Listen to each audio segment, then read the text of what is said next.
Hello everybody. Someone asked me if I can load up the video in English, the one I put up yesterday in Spanish. The reason I do it in Spanish is because the owners of the equipment that they send out to me to fix is Spanish speaking people. So that's what I do the videos in Spanish. Some of them are in English, then I do in English. But just gonna do a little bit update what I did in this particular amplifier slash radio. This is the 357 Magnum DX. This amplifier slash radio came to me because the gentleman burned the transistors. It has a 1446 transistor. I changed the transistors. I look into the LC network. The LC network that was extremely high. The SWR into a 50 ohm dummy load. My bird meter dummy load is there. Had to pull it out. That was too high. It was 2.24, 2.6. So I retuned the external transformer. I change the balance. I regulate the current into the plate or the base, whatever you want to call it. What else? I explained to the owner of the radio that apparently the company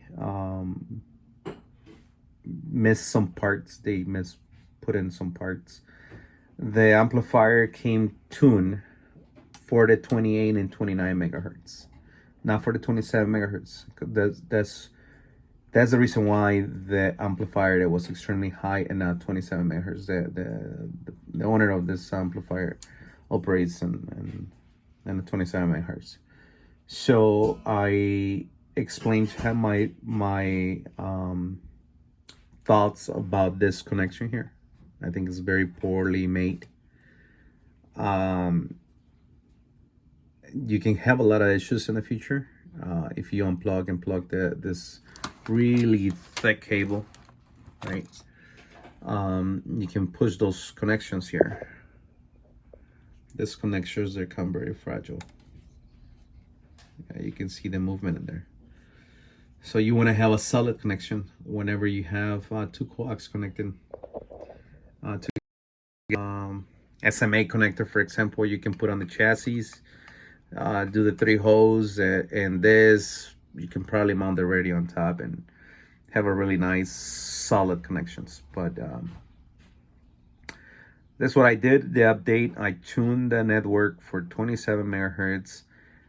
This one has a low pass filter. I don't have my spectrum analyzer out or any on my oscilloscopes to see how it is. I just don't have room.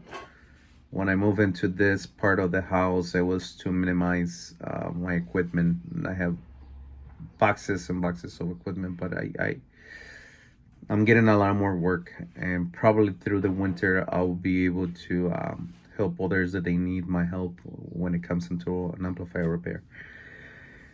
But I'll show you guys what I did. I brought it down from 2.24 SWR to 1.4, 1.3. It's the lowest I can go. I think the issue will be my low pass filter here, but I'm not gonna put more time. I don't think I'm gonna sweat it. I'm just gonna put a fan over and have airflow constantly into the amplifier to keep it in a good temperature. I never used these radios before, so I had to look into the schematics and look for them, read the manual, and blah blah.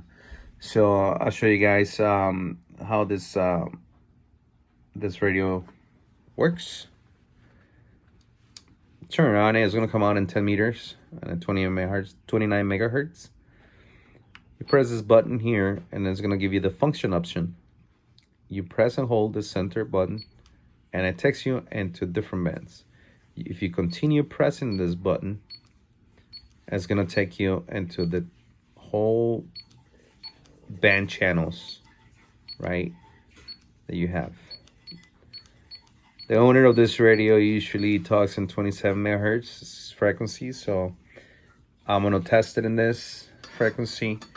In here, sorry for the mess, I just haven't done much in here lately. I have a 5 watts and slug in reverse. Where I was is I have a 5 watts and slug in reverse.